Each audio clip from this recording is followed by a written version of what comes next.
You're listening to the North Parkway Podcast, weekly talks designed to help you take the next step in your spiritual journey. You can learn more about our church at northparkway.org. And if these talks are helpful to you, consider using the link in the description to give. Your financial support helps us continue to make great content. All right, well, that's enough intro. Let's get to today's talk. How many of you guys remember the make and model of the first car that you owned? I don't mean Dad's car. I mean the first one that was your car. Anybody remember that? Joe's a car guy. Joe, what was your first car? Shout it out. 55 Chevy. All right. Brandy, what about you? 97 Civic. We remember a lot about that first car. Cheryl, what was the interior like on your first car? It was great. She remembers the color. Yeah. Rick, what kind of music could you play in your first car? Radio, cassette? Just a radio. It's amazing how, okay, no shade. For some of you guys, it's been a minute since you got your first car. It's like tin cans and Junkyard Mountain somewhere. But you remember really well. You ever consider why do you have such fond and powerful memories of something like that? I think for a lot of us, it's because that was the first time in life where you really owned something big, something major. You got to do whatever you wanted with that car. My first car was a 97 red Chevy S10 pickup. And it was fun. And I could do anything I wanted. I could listen to whatever kind of music I wanted in my truck. I could decorate my truck. I could put whatever flavor of the little hanging tree thing on the rearview mirror. I do whatever I want. It's my truck. I don't have to ask a friend for a ride. If I want to go to the mall, I just get in my truck and I go. Something exhilarating about ownership, about self-determination. All of us enjoy that. And self-determination is good. It's a good thing. It's part of your design from God. But self-determination sometimes can make us lose sight of an old truth that if we lose sight of it, it causes us to burn out all of our energy pursuing the wrong things. And I want to bring that old truth out today and look at it fresh and new again so that we can get the value from it again. Now, last week, if you missed last week, no big deal. You can catch it on any of our social media platforms. But last week, we presented this idea that truth is still true no matter how old it is. If something was ever objectively true, it's still true today. If God, who has all of the facts, ever spoke something and said, this is the way it is, it's still the way it is today. And I have a vintage truth for you. We're going to put it up on the screens. Write this down in your notes. Here's the old truth. God is the owner in life, and you are a manager. Ultimately, no matter what you build, no matter what you grow, no matter what you buy, no matter what you achieve, no matter what you do, everything that you do is made up of Lego bricks, but He owns all the bricks. God is the owner, and you are a manager. The Bible's really clear about this. Psalm 24:1 says, the earth is the Lord's, and everything in it, the world and all of its people belong to Him. Many of you guys, you hear that and you're like, doesn't everybody know that? Right? Duh. I'm not adding any new information to you guys. You know that God made the earth, but it's something that historically was a little bit more universally understood and people lived by it. There was once a time, stop and consider this for a minute. There was once a time when our government got together and said, we hold these truths to be self-evident, that humans are created equal and endowed by their Creator with certain unalienable rights, among those the pursuit of life, liberty. Okay, so all of this major important document in the United States, you ever consider? They said, this is self-evident. We shouldn't even have to they don't even justify it. They're like, duh, everybody knows that God made everyone and that we are responsible to Him. It's an old idea. And we live in an era where you can own a lot of stuff. You can be in charge of a lot of stuff. You can customize. You ever notice it? You can customize more today than you ever could before. But all of that ownership and all of that idea in our society that says, follow your dreams. If you try hard enough, you can become whatever you want. Don't let anyone ever tell you that you can't X, Y, and Z. You prove them wrong, because that's what we do in America. Those things are good to an extent. But ultimately, you may have found this out already if you've lived long enough. No matter how hard you try, you can't make all your dreams come true. No matter what the cartoon in the 90s told you, you can't do it because you're not ultimately the owner. And write this down in your notes. Outcomes are for owners. You can't guarantee the outcome that you want because outcomes are for owners. Frank is an owner. Okay? Frank, wave at everybody. This is Frank. If you haven't met him, he's a cool guy. If you sit in Frank's section, you probably have met him. He's our section host there. Frank, I'm going to ask you a question. All right? Frank owns a business, heating and air and plumbing. Okay? So, Frank, let's say that tomorrow, business is good. Let's say that tomorrow you hire a new plumber. I got to have more guys. Would you expect this new plumber to be responsible for, just personally, for making the business profitable? Yeah, by himself. No. Is he personally responsible for making sure that the taxes get paid and that everybody's withholding? Is he responsible for making sure that you have a good market share in Pekin? And no. Is he responsible for making sure that everybody gets their Christmas bonus or a cost of living raise or an adjustment? No. What's he responsible for? Plumbing. All right? Frank is the owner. So ultimately, Frank is the guy responsible for the business being healthy or not. And you are ultimately not an owner. You're a manager. If you really want to go old school, the old school word for this is you are a steward. Anybody grow up in church and hear that? Steward. Anybody suddenly get a pain in your wallet because you think this is a giving talk? It's not. Okay. Usually we reserve stewardship for we need your money. God needs your money, and he does. That's not today's talk. Ultimately, you are a manager. Now, owners are occupied with coming up with the right outcomes. Managers, you're not in charge of the outcome. Here's what you're responsible for. Write this down in your notes. You're responsible for effort. As a manager, you can't guarantee the outcome. You're just supposed to give effort.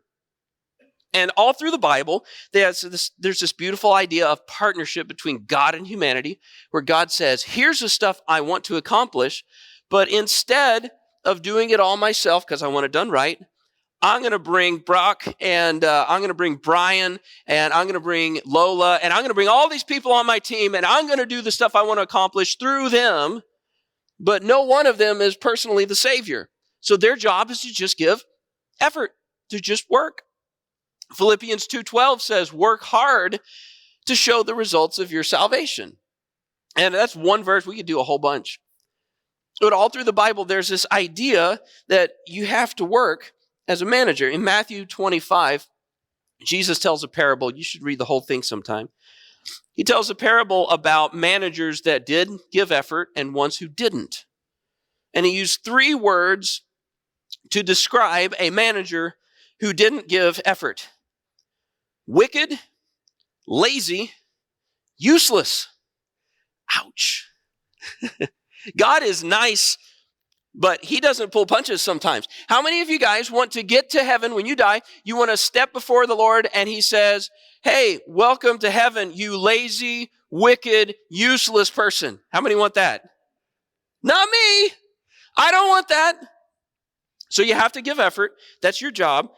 Now, let me give a balancing statement here, because if the guy says, hey, you're not responsible for the good things happening in your life, the easy thing is to say, oh, that means that God has to make all the good happen to me. I just sit back and wait for heaven. Well, that's not how it is either. Put this down in your notes. You can't control outcomes, but you can influence them. You can't guarantee a good outcome, but you sure better try to influence a good outcome. Let me give you some examples. Can you guarantee that you will not develop diabetes at some point in your life? No. Can you make decisions that will raise your likelihood of not developing diabetes? Yes. Okay. Can you guarantee that when you retire, you will have enough to live comfortably? No. There's no telling what the market will do. Maybe you invest in something that goes under. You can't guarantee it, but you absolutely can make decisions to influence that outcome. That outcome could be much more likely. Can you guarantee that you'll have a good marriage? No. But can you influence it? Yes. Can you guarantee that your kids will serve the Lord when they grow up? No. Can you influence them that way? Yes. You guys get the balance here? We're pursuing something that's good, and I absolutely care. If you hire a new plumber, Frank, he should care if the business is profitable or not. He should absolutely care if you have a good market share in Pekin. He should care if there's a Christmas bonus or if his taxes get withheld. But ultimately, that's not his job. That's your job. His job is to be a plumber. Okay? God is the owner. You're the manager. So in light of that, here's what that old truth means for you. And this is me too, man. I am preaching into the mirror on this one. That means if he's in charge and he controls the big things, then here's what you need to do. Write this down in your notes. You need to stop worrying. Would that it were so simple. You need to stop worrying about the stuff that's his job, because ultimately you can't fix it anyway. It's wasted effort. You're wasting your time. You're wasting your energy. Listen to what Jesus said about it. Famous passage, Luke chapter 12. Jesus said, okay, I want you to listen closely to the words he chooses. Jesus says, can all your worries add a single moment to your life? Now, that's a rhetorical question, but what's the answer to that question? No. You can't add a single day just by worrying about it. Listen to what he says. He says, if worry can't accomplish a little thing like that, wait a minute. A little thing? How many of you believe that adding time to your life is a little thing? That seems like a big thing. Ethan, yeah, you just wait. The older you get, that'll be a bigger thing in your mind, okay? That seems like a big deal, okay? Watch what he's doing. Remember, this is God who has come down to earth to talk to humans face to face so he can explain and unpack who he is and his perspective. Put that back up on the screen there, Kate. Okay, he's giving perspective. He's saying, oh, adding time to your life? Yeah, to me, that's a little thing. See how much bigger my stuff is than yours? Jesus said, if you can't even accomplish a little thing like that, what's the use of worrying over bigger things? He said, you're wasting your time. That's my stuff. That's the realm of God's stuff. What the ultimate outcome is of the big stuff in life. Your job is to just be a manager. And here's what that means. Write this down in your notes. If it's out of your control, it's out of your lane. It's not your job to make it happen because outcomes are for owners. No matter how hard you plumb one job, you can't make the business profitable just by one job. You can influence that direction. But ultimately, there are some bigger factors going on. You can't guarantee that you will be in a relationship next Christmas. I don't want to be alone. Okay, but you can't guarantee that. You can't guarantee that America will be a moral nation as we move forward. You can't guarantee that war will not break out and your sons will not get drafted to go over and get shot in a foreign country. You can't guarantee any of that. So if it's out of your control, it's out of your lane. Outcomes are for owners. Now, this is the part in the talk where you should expect, because I would expect, that the talk turns this way and we go, so bless your heart.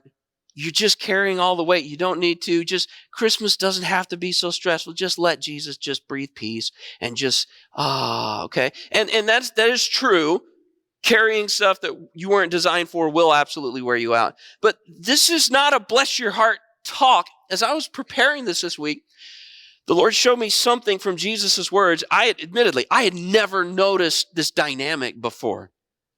Okay?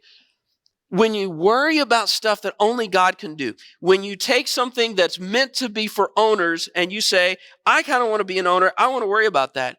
When you do that, you're actually being a bad manager. You're failing at the manager task, and here's why. Because you are taking your time and your energy and your effort and you're putting it in the wrong place.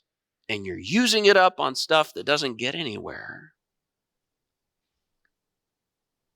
You don't want to be a bad manager because that's your role.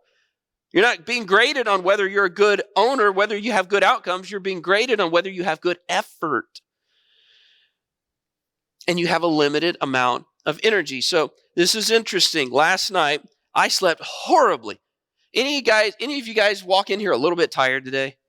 Anybody, even the special X brew of coffee is not enough to make you feel really great, okay?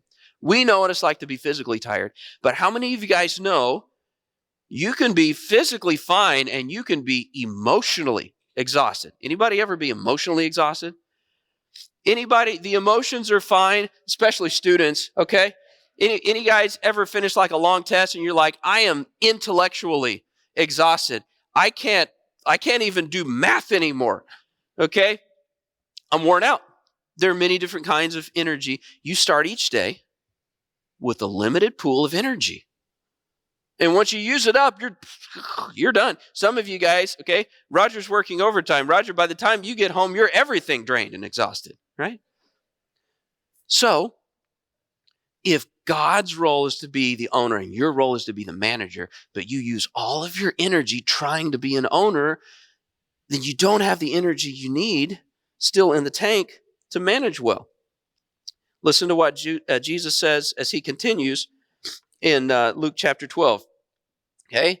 He says, don't be concerned about what to eat and what to drink, right? And when he says this, let me just help you understand. He's not saying like, just randomly pick stuff at Taco Bell. He's saying these guys were like, I hope next week that I can eat.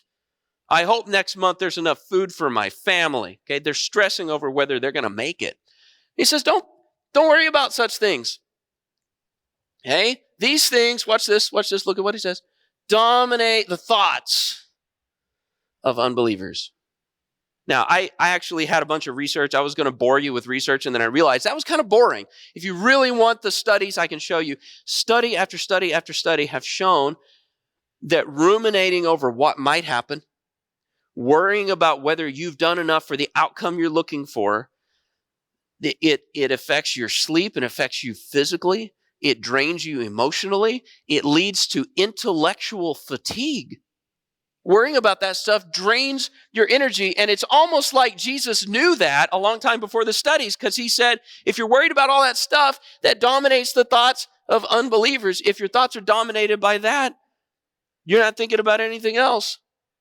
He says this happens all over the world, but your Father already knows your needs, and so here's what you need to do instead. He says, guys, just seek the kingdom of God. We did a whole series on that this fall. If you didn't hear it, you want to go back and listen. It's really going to help you. Okay? Just do the stuff in front of you to do. Just stay in your lane. Do that above all else, and then God will give you everything you need. He'll make sure the outcome is where it needs to be. But you've got to spend your energy in the right area. So write this down. Here's what happens when you worry about God's job. You divert energy from your job. There's not as much left for the stuff that you need to do. Okay, let's go back to Frank's plumber. Frank's the owner. Let's say he hires a new plumber. Frank, let's say that you send this new plumber to a job, and he's there all day. He's working overtime. He's been there 10 hours, and he finally comes back to the office, and you're like, man, that must have been a tough job. What took so long? And he says, well, here's the thing, Mr. Shearer. I didn't actually spend any of my time fixing the plumbing because when I opened up the cabinets, I realized these are kind of old, messed up cabinets. And I've always kind of had a passion for cabinets. And I thought, I don't know if there are really good cabinet companies in town, but we could start one together. And I started sketching up plans for cabinets. And I started working on a business plan for how we could make a cabinet company successful. And I even came up with a couple cool names. And I drew a logo. And I spent all day long planning out this awesome new business. Now, I don't have the money to start this business. But if Covenant wants to be an investor in this new business, we could make some money together. Okay? It's a lot of fun thoughts. What did this guy not do the whole time he was at work? Fix the plumbing. You're going to have a really angry customer. You get a 1-star review on Google. He just spent the whole time sketching in a notepad. Didn't fix anything. My sink still won't drain. And here's what happened. Okay, that guy's not going to work for you very long if he keeps doing that. Why? Because he was freelancing on company time. You are paying him to be a plumber, and instead he's trying to be an owner. But that's not his job. And he spent all of his time that you provided and time that you were paying for, he spent all of it trying to be an owner instead of doing the thing that he needed to do, which is be a manager. Outcomes are for owners.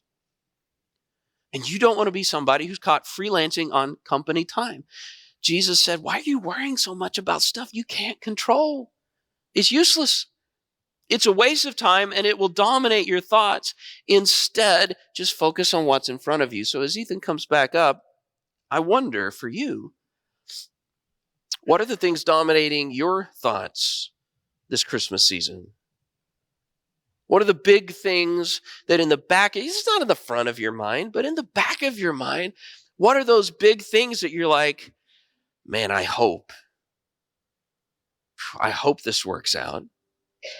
Because don't get me wrong, you should care about the big stuff. But there's a difference between caring about it and trying so hard to force it or worrying so hard that it won't turn out. Some of you guys, this might be the first Christmas in a while that you're alone and you're lonely. And that is heartbreaking. And maybe some of you are worried, am I going to have anybody to share Christmas with next year? Am I going to always be alone? Is this my lot in life? But worrying about it won't actually fix it. And if you drain all the energy, it might make it more difficult for you. You should be investing in making friends and joining groups, but you're not if you're spending all the time worrying. Maybe your buddy from high school texted you and said, I can't believe it. We've been married 26 years and she's divorcing me. I can't believe it. I didn't think this could happen. And this thought gets in the back of your mind. What if my wife leaves me? What if she gets tired of putting up with my dirty laundry that I don't put away and the dishes that are not stacked? What if she leaves me? And instead of spending your energy serving your wife and loving your wife and listening to your wife, yet all of the energy is like, oh no, what if she leaves? Oh no, what if she leaves? It actually makes it harder to be a good husband. It's hard. Students, if you haven't worried about what you're going to do when you finish high school, you might need to think about that. It's stressful.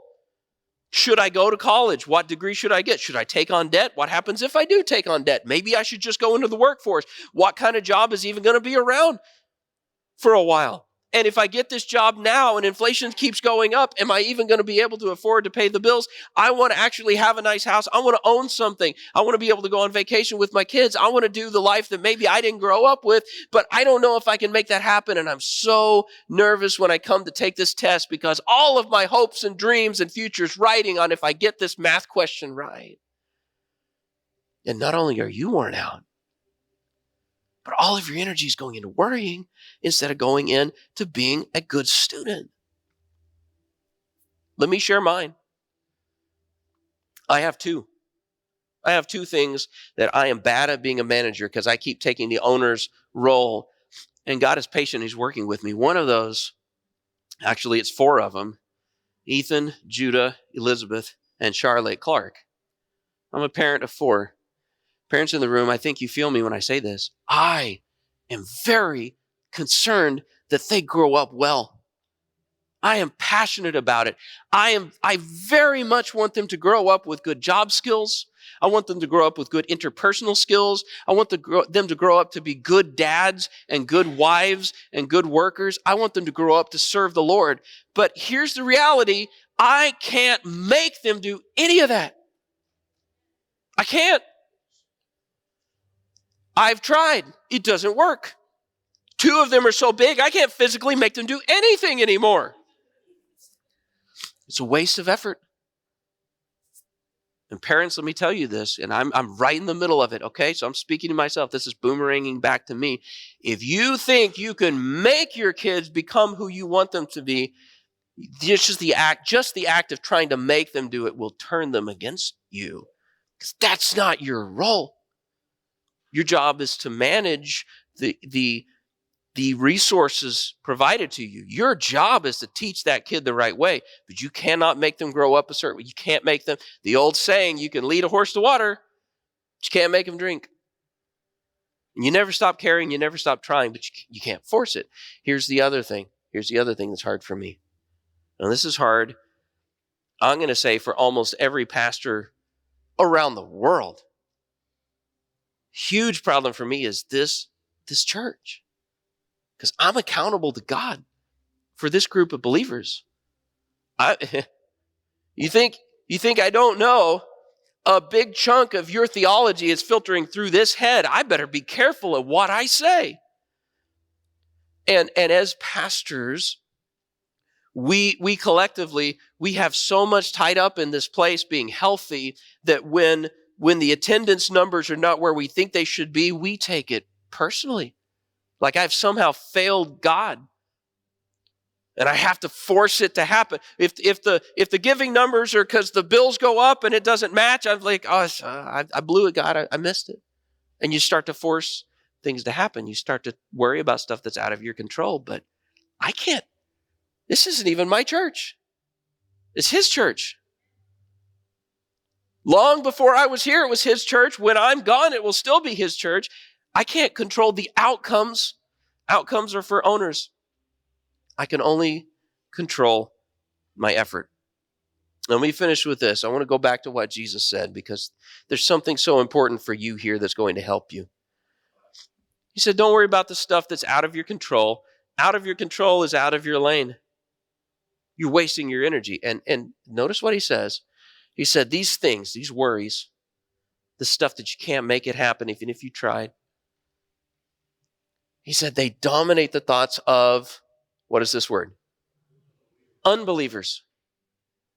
They dominate the thoughts of unbelievers all over the world, but you, right? Your Father. You see the contrast he's getting? Here's the difference.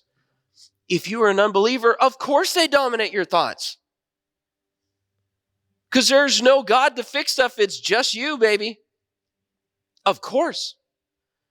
But he draws such an important contrast. And if you'll allow me to read between the lines here, I feel like he's saying to that crowd and every group of people who's read this passage since, he's saying, don't you remember that you have a Father who's good?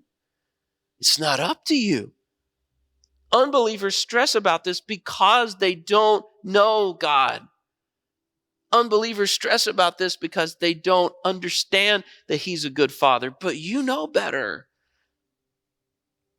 And so ultimately the way to fix this is not by just trying hard in another, it's by remembering.